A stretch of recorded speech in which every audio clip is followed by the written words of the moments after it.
एक बार एक साहब के यहाँ बम्बई पहुँच गए, बहुत दिनों की बात है, 18-20 साल पहले की। साहब वो लड़की मेरी तकरीर सुनने के वो दावत कर गई, मौलाना कल का नाश्ता मेरे घर पे। मेरी उम्र उस वक्त और कम ऐसी थी, 18-19 साल की, 20 साल रहा होगा। अब वो दावत कर दी तो महाराष्ट्र यूनिवर्सिटी में पढ़ने वाली लड़की, अब वो नाश्ता लेके अपने घर में आई तो वो चिपका हुआ कपड़ा, वो लोअर वोअर होता नहीं है बिल्कुल, टी शर्ट वैसे पहन के नाश्ता लगाने लगी। मेरे साथ एक बहुत बड़े मौलाना भी थे, नाम नहीं बताऊंगा। जैसी नाश्ता करके रखी, मैंने कहा सिस्टर सुनिए, थोड़ा सा आप कपड़े अगर चेंज कर लेती तो अच्छा होता।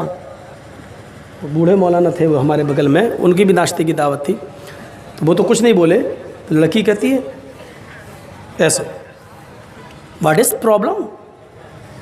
मैंने कहा इंग्लिश तो हमें ज़्यादा आती वाती नहीं है, लेकिन तुम्हें प्रॉब्लम नहीं होगी, हमें प्रॉब्लम है। कल की तकरीर सुनी आपने, वेदों के मंत्र सुनाए, तो लगा कि आप मॉडर्न मौलाना है। आपकी दावत करती, आप तो पुराने खोपड़ी वाले मौलाना निकले। डांटने लगी हमको। अब मौलाना हमको इशारा कर रहे हैं ऐसे।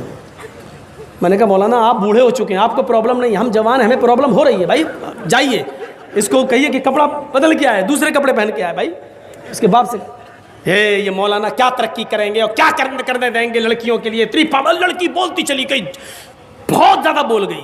मैं सुनता रहा, भाई तेरा घर है, घर का तो कुत्ता भी शेर होता है। सुनते सुनते मैं पक गया, मुझे तरक्की करना है, मैं नकाब ओढ़ के जाऊंगी पढ़ने के लिए। मैं नकाब में क्या तरक्की कर सकती हूँ, मुझे तो बहुत तरक्की करना है, बहुत तरक्की करना है। अरे जब मेरा दिमाग पक गया तरक्की तरक्की तरक्की सुन सुन के, तो मैंने कहा मैडम आप बहुत तरक्की करेंगी, मुझे लगता बहुत ऊपर जाएंगी आप, बिल्कुल जाना है मुझे। कहती पहले जमाने के अंदर हज के लिए लोग 4-4 महीने में पहुंचते थे, घोड़े का सफर करके, ऊंट का सफर करके। आज 4 घंटे में पहुंच जाते, जमाना ये आ गया। मैंने कहा आप भी बहुत तेज रफ्तार से चलेंगी मैडम, ये मेरा वादा है, बिल्कुल मुझे चलना है। मैंने कहा पहले ज़माने की औरत 9 महीने में बच्चा पैदा करती थी, तुम 9 दिन में पैदा करके दिखाओगी, मुझे उम्मीद है बहुत तरक्की करोगी। हट, बड़ा बेहुदा मौलवी है, गुंडा मौलवी है। बस लो, हमने ये कह दिया तो गुंडे हो गए, हमने ये कह दिया तो गुंडे हो गए। अजीब सूरत मजाक बना के रख दिया। मेरे भाइयों, हिंदू धर्म में भी पर्दा है, ईसाई नन्हे भी पर्दा करती हैं। आप देख लीजिए ट्रेनों में सर छुपाए होंगी बाल, और एक सलीब उनके लटकी होगी, बिल्कुल ऐसा लगता है जैसे नकाब पहने हुए हैं, सब चेहरा छिपा हुआ, चेहरा खुला हुआ है। बस हिंदू धर्म में तो इतना पर्दा है कि वाल्मीकि जी की रामायण अगर आप पढ़ेंगे तो उसमें यहां तक लिखा है कि रामचंद्र जी की पत्नी सीता का जब हरण हुआ और रावण लेके जब भागा, तो हनुमान और लक्ष्मण जब तलाश करने के लिए गए तो सीता जी बड़ी चालाक थी, कहीं चप्पल फेंक गई, कहीं नथुनी फेंक गई, कहीं दुपट्टा फेंक गई, कहीं चप्पल फेंक गई, कहीं कड़ा फेंक गई। हनुमान एक एक चीज, ये चप्पल किसकी है? लक्ष्मण कहते मेरी भाभी की है, सीता की, चलो इसी रास्ते से ले गया। और आगे के दुपट्टा मिला, ये दुपट्टा किसका है? कहा ये दुपट्टा भी मेरी भाभी का है, सीता का। चलो और आगे चलो, इसी रास्ते से लेकर गया। और आगे बढ़े, एक एक चीज हनुमान जी देते गए और लक्ष्मण पहचानते गए। लास्ट में नाक में पहनने वाली नथुनी मिली, नथुनी। तो हनुमान ने कहा ये नथुनी किसकी है? जल्दी से लक्ष्मण ने कहा अरे यार हनुमान जी ये नथुनी नहीं मालूम है, ये शायद मेरी भाभी की होगी। हनुमान ने कहा सारी चीज़ें पहचान गए, नथुनी कह रहे होगी। तो हनुमान जी के इस प्रश्न पर क्या जवाब दिया लक्ष्मण ने? हनुमान जी ये नथुनी अगर मेरी भाभी की थी भी तो मेरी भाभी नाक में पहनती थी, इसलिए मैं नहीं पहचान पा रहा हूं, क्योंकि मैंने आज तक अपनी भाभी का चेहरा नहीं देखा। कहा क्यों? कह रहे वो मेरी भाई की पत्नी है सीता, मेरे भाई की राम की पत्नी है, मैं कौन होता हूं उसको देखने वाला, उस पर नजर डालने वाला, उसके चेहरे को देखने वाला।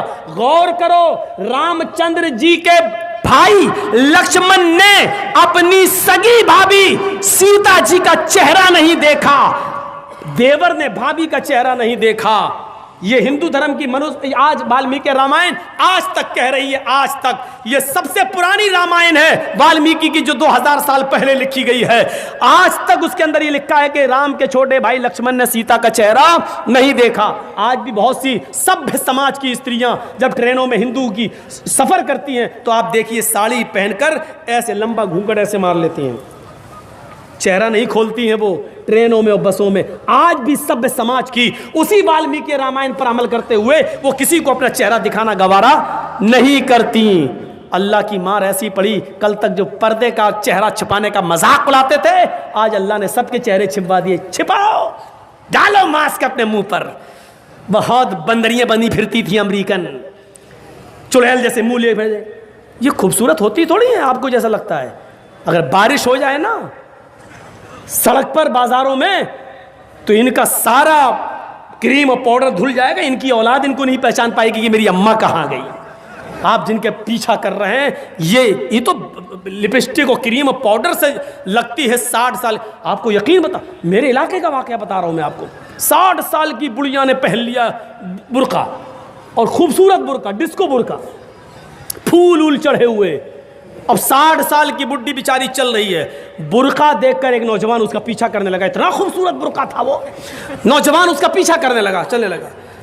इसने पीछे मुड़ के देखा कोई लड़का मेरा पीछा कर रहा है, और लड़का ये समझा कि धीरे धीरे चल रही है, शायद मेरी वजह से लाइन दे रही है। वो अपने बुढ़ापे की वजह से धीरे धीरे चल रही थी, कमजोरी की वजह से। लड़का समझा हाँ लाइन दे रही है।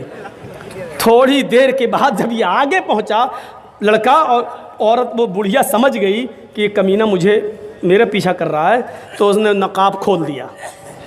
खूबसूरत नकाब, बोल बूढ़े लगे हुए, नकाब खोल के कहती बेटा मेरा पीछा क्यों कर रहा है, मैं तो तेरी अम्मा की उम्र की हूँ। कम बखत 2 घंटे की मेरी मेहनत बेकार कर दी बुढ़ी ने। हमें क्या मालूम खोदा पहाड़ निकली चुईया। तो लड़के को भी गुस्सा आया, कहने लगा अरे अम्मा हम अपने लिए नहीं अपने अब्बा के लिए ढूंढ रहे थे। सोचा कुछ तो कह दूं इस बुढ़िया को, हैं? इस उम्र में तू इतना खूबसूरत बुर्का पहन के जा रही है, फूल सजे हुए। लड़का सोचने लगा जब बुर्का इतना खूबसूरत है तो बुर्के वाली कितनी खूबसूरत होगी, लगा उसका पीछा करते हैं। लक्ष्मण ने अपनी भाभी का चेहरा नहीं देखा,